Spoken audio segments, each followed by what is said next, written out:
Good morning, students. In our last class, we have discussed that the diseases are caused by the microorganisms and how we can categorize the microorganisms due to which the diseases are being occurred. Right? That thing we have discussed in our last class.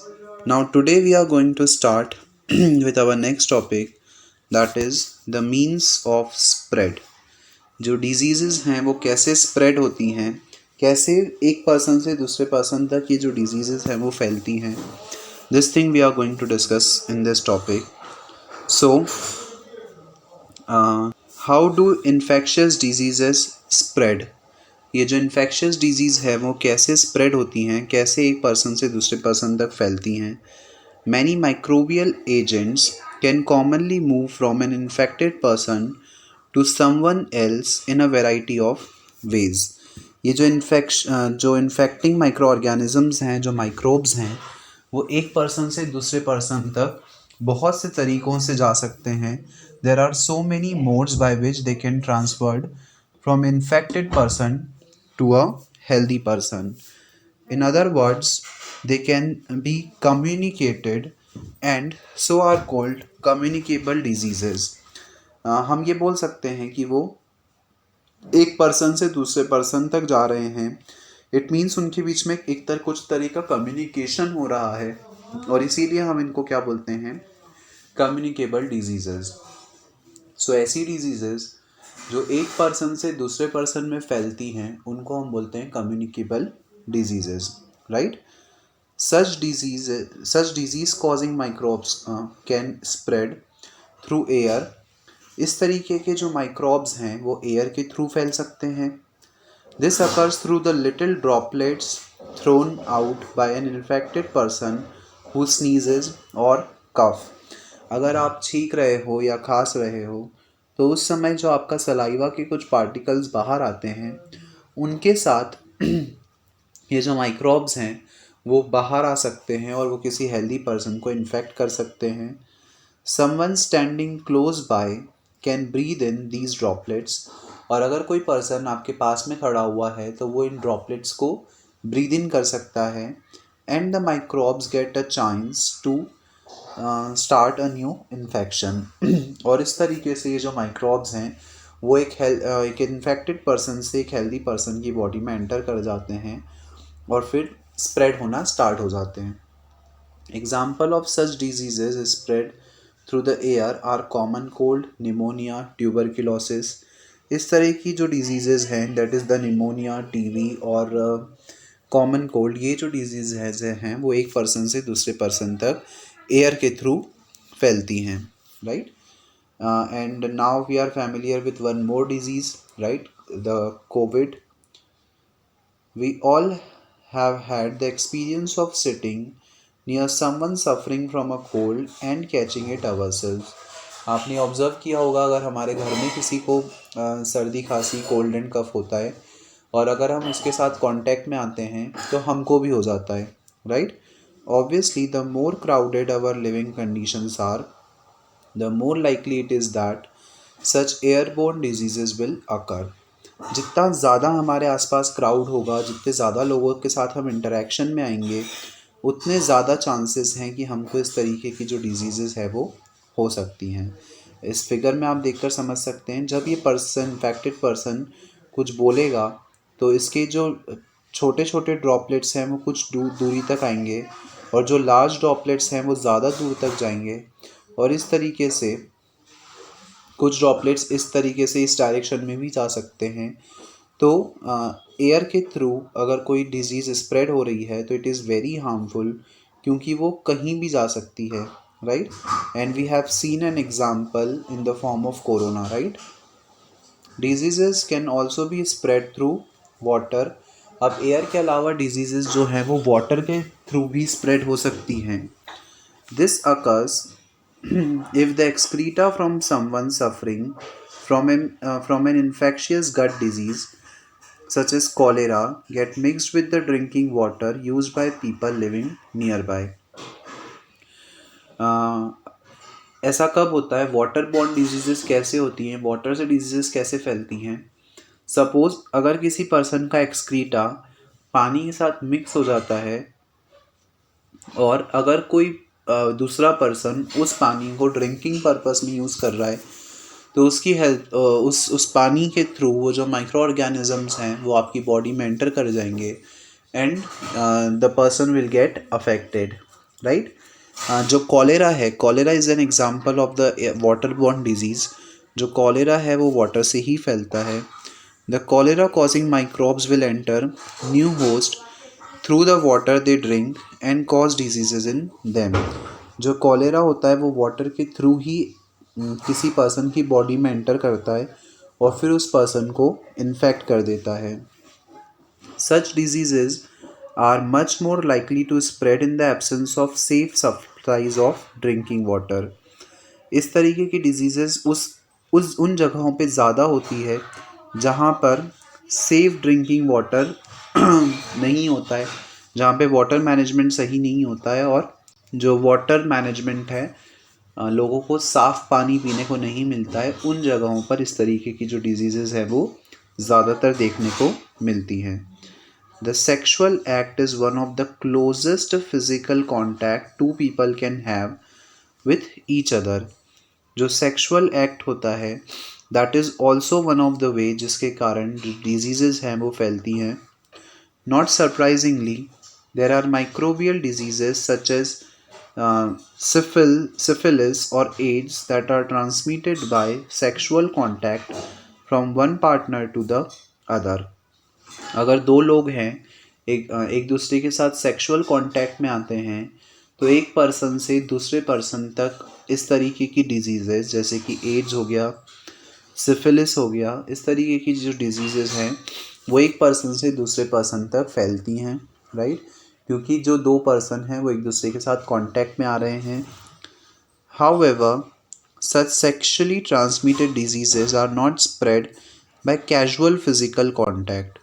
जो sexually transmitted disease होती हैं वो एक casual contact से नहीं जाती हैं एक पर्सन से दूसरे पर्सन में। सपोज़ आपने किसी के साथ हैंडशेक किया तो उस केस में जो सेक्शुअली ट्रांसमिटेड डिजीज़ हैं वो एक पर्सन से दूसरे पर्सन को नहीं होंगी, right. Casual physical contacts include handshakes और हग्स और स्पोर्ट्स लाइक रेसलिंग और by any of the other ways in which we touch each other socially. अब कैजुअल फिजिकल कांटेक्ट में क्या क्या आ गया, अगर आप किसी को हग कर रहे हो, एक कैजुअल हैंडशेक कर रहे हो, रेसलिंग के समय अगर हम स्पोर्ट्स के समय अगर हम एक दूसरे को टच कर रहे हैं तो उस तरीके के कांटेक्ट से ये जो सेक्सुअली ट्रांसमिटेड डिजीज़ हैं वो नहीं फैलती हैं, राइट।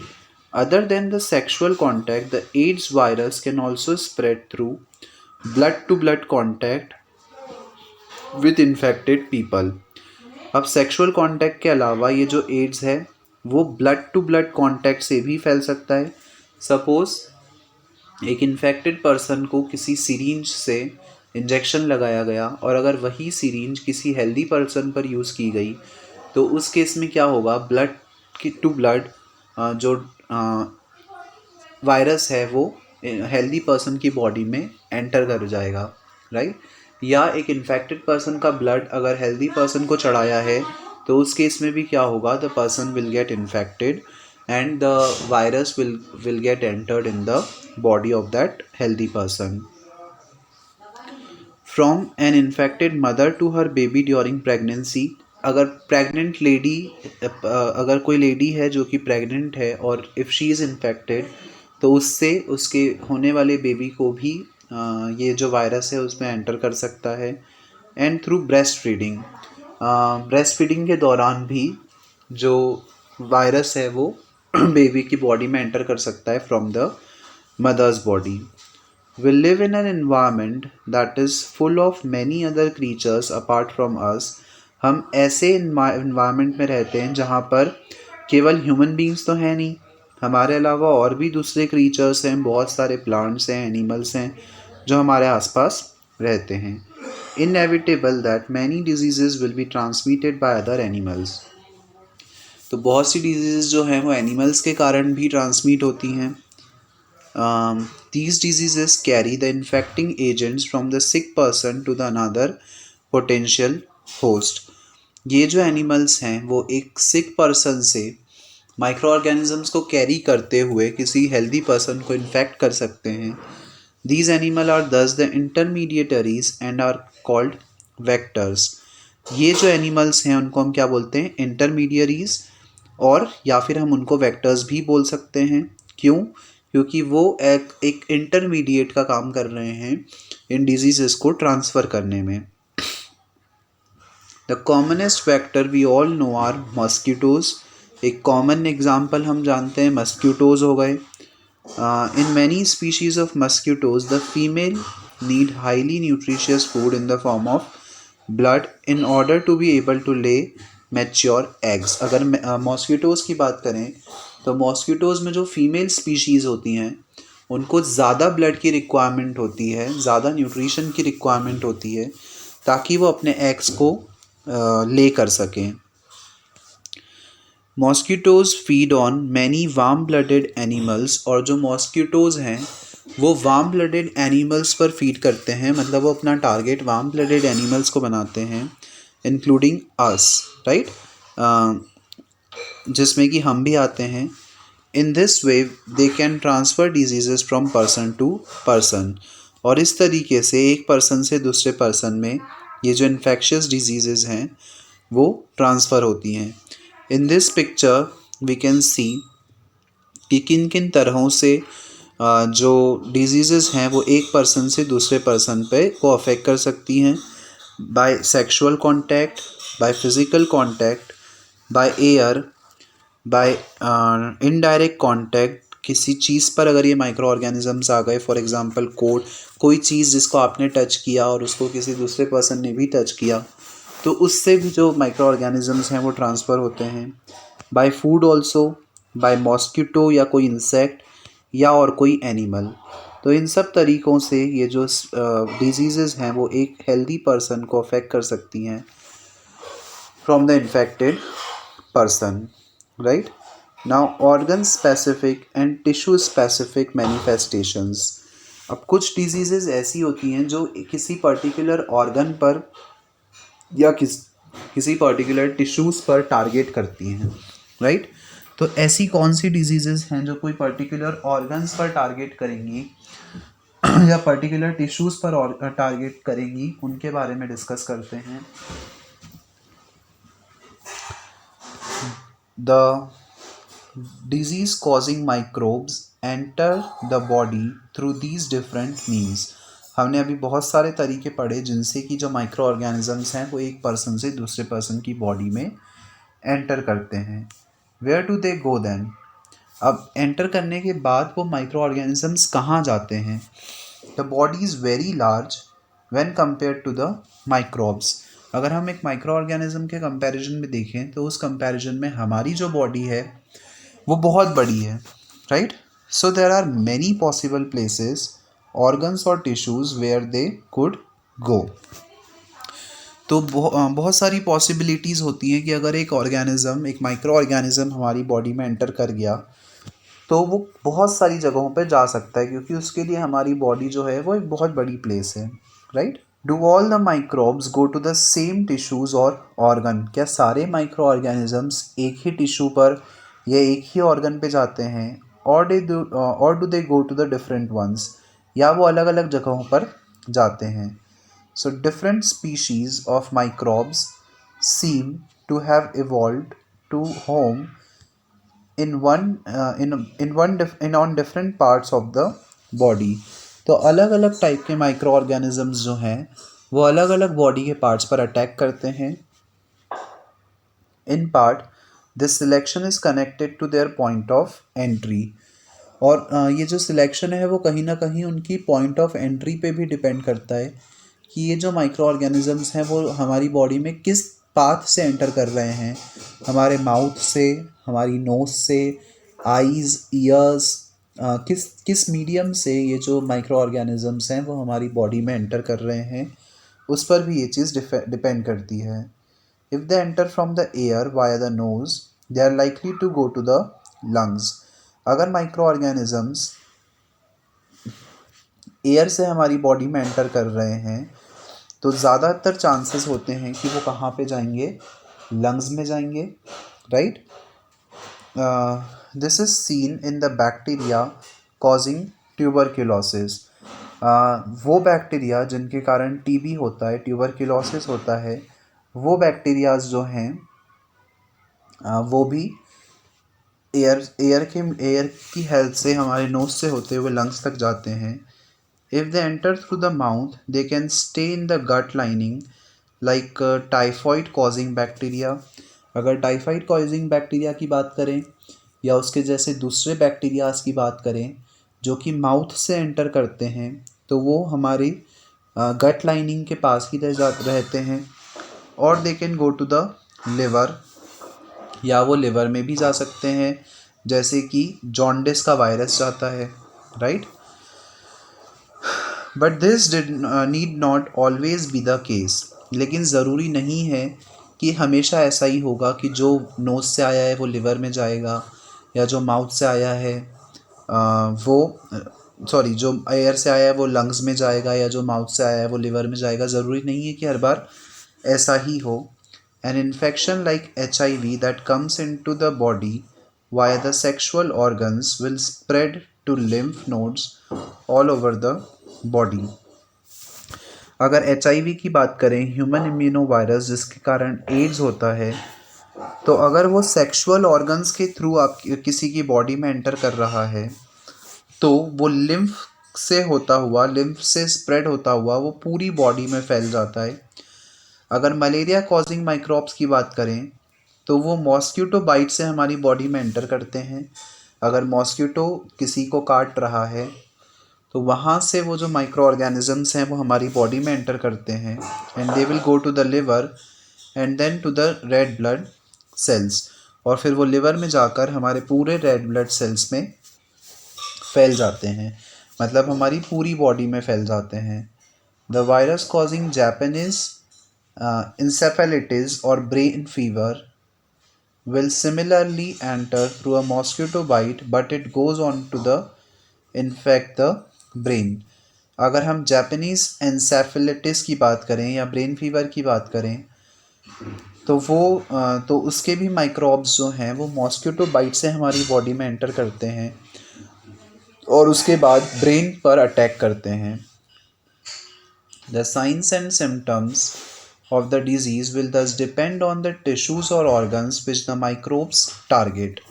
किसी भी डिजीज़ के जो साइन और सिम्टम्स हैं वो किस चीज़ पर डिपेंड करते हैं कि जो माइक्रोब है या जो माइक्रो ऑर्गेनिज्म है वो किस टिश्यू पर या किस ऑर्गन पर टारगेट कर रहा है। If the lungs are the target then symptom will be the cough and breathlessness. अगर कोई माइक्रो ऑर्गेनिज्म लंग्स पर टारगेट कर रहा है तो उसमें जो सिम्टम्स होंगे वो क्या होंगे, कफ जमना या सांस लेने में प्रॉब्लम होना। If the liver is targeted there will be jaundice. अगर कोई माइक्रो ऑर्गेनिज्म लिवर पर टारगेट कर रहा है तो उस केस में जो इन्फेक्टेड पर्सन है उसको जॉन्डिस हो सकता है। If the brain is the target we will observe headaches. अगर कोई माइक्रो ऑर्गेनिज्म ब्रेन पर टारगेट कर रहा है तो पर्सन को हेडेक हो सकता है, वॉमिटिंग हो सकती है, फिट्स और अनकॉन्शियसनेस आ सकती है, वो बेहोश हो सकता है। We can imagine what the symptoms and signs of an infected person will be if we know what the target tissue और ऑर्गन इज़। हम इमेजिन कर सकते हैं कि किसी भी जो सिम्टम्स हैं, जो इन्फेक्शन के साइंस हैं, उससे हम ये पता लगा सकते हैं कि जो माइक्रो ऑर्गेनिज्म है वो किस पार्ट को टारगेट कर रहा है, राइट। अगर किसी को कोल्ड कफ है या ब्रेथलेसनेस है तो इसका मतलब वो लंग्स पर टारगेट कर रहा है। अगर जॉन्डिस है तो लिवर पर टारगेट कर रहा है। अगर आपको हेडेक है, वॉमिटिंग हो रही है, अनकॉन्शियसनेस आ रही है तो वो ब्रेन को अफेक्ट कर रहा है। And the functions that are carried out by the tissues और द ऑर्गन्स, जो हमारी बॉडी में टिश्यूज़ और ऑर्गन्स होते हैं वो जो स्पेसिफिक फंक्शन परफॉर्म करते हैं, अगर वो फंक्शन सही से नहीं हो रहा है इसका मतलब वो पार्ट जो है वो कहीं ना कहीं अफेक्टेड है। In addition to these tissue specific effect or infectious diseases, there will be other common effects also. इनके अलावा और भी कुछ कॉमन इफ़ेक्ट्स हमको देखने को मिलते हैं. Most of these common effect depend on the fact that the body's immune system is activated in response to the infection. ज़्यादातर जो इफ़ेक्ट हैं वो हमको इस बेसिस पे भी देखने को मिलते हैं कि जैसे ही हमारी बॉडी में कोई इन्फेक्शन होता है, हमारी बॉडी इन्फेक्टेड होती है, तो हमारा जो इम्यून सिस्टम है वो एक्टिव हो जाता है. An active immune system recruits many cells to the infected tissue to kill off the disease causing microbes. जो एक्टिव इम्यून सिस्टम होता है, बेसिकली ये इम्यून सिस्टम क्या काम करता है. अभी आपने इम्यून सिस्टम का नाम और ज़्यादा सुना होगा, इम्यूनिटी का नाम और ज़्यादा सुना होगा due to the COVID situations. So basically जो इम्यून सिस्टम है वो क्या करता है, इम्यूनिटी बढ़ाना या अपने आप को इम्यून करना. इसका मतलब होता है किसी भी बीमारी से लड़ने की हमारी जो क्षमता होती है उसको हम बोलते हैं इम्यूनिटी. तो बेसिकली जो इम्यून सिस्टम है वो क्या करता है, हमारी बॉडी में कुछ ऐसे सेल्स बना देता है जो कि डिजीज़ कॉजिंग माइक्रो ऑर्गेनिज्म से लड़कर उसको ख़त्म कर देते हैं. Right. This recruit process is called as inflammation. और इस प्रोसेस को क्या बोला जाता है, inflammation. As a part of this process there are local effects such as swelling and pain and general effects such as fever. और इस process के कारण, इन्फ्लेमेशन की प्रोसेस के कारण आपको स्वेलिंग हो सकती है, थोड़ा सा पेन हो सकता है या कभी कभी फीवर भी आ सकता है. In some cases, the tissue specificity of the infection leads to very general seeming effects.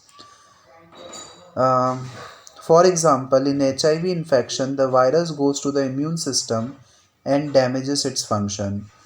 कुछ माइक्रोब्स जो होते हैं वो टिश्यू स्पेसिफिक होते हैं, मतलब एक पर्टिकुलर ऑर्गन पे अटैक करते हैं.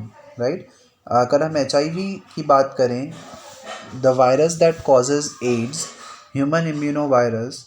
सो जो ये जो वायरस होता है वो हमारे इम्यून सिस्टम पे को अटैक करता है.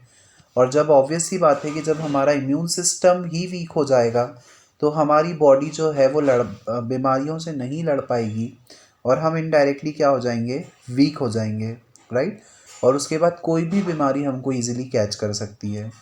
Thus, many of the effects of HIV/AIDS are because of the body can no longer fight off the many minor infections that we face every day.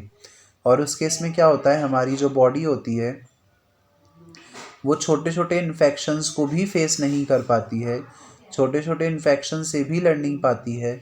और इस कारण से चूँकि आपका इम्यून सिस्टम ही वीक हो गया है तो एक नॉर्मल सा इन्फेक्शन भी आपको बहुत ज़्यादा हार्म पहुंचा सकता है. Instead every small cold can become pneumonia.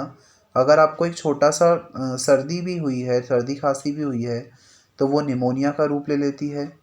Similarly a minor gut infection can produce major diarrhoea. अगर आपको एक गट इन्फेक्शन है तो वो डायरिया का रूप ले लेता है जिससे कि ब्लड लॉस भी होता है.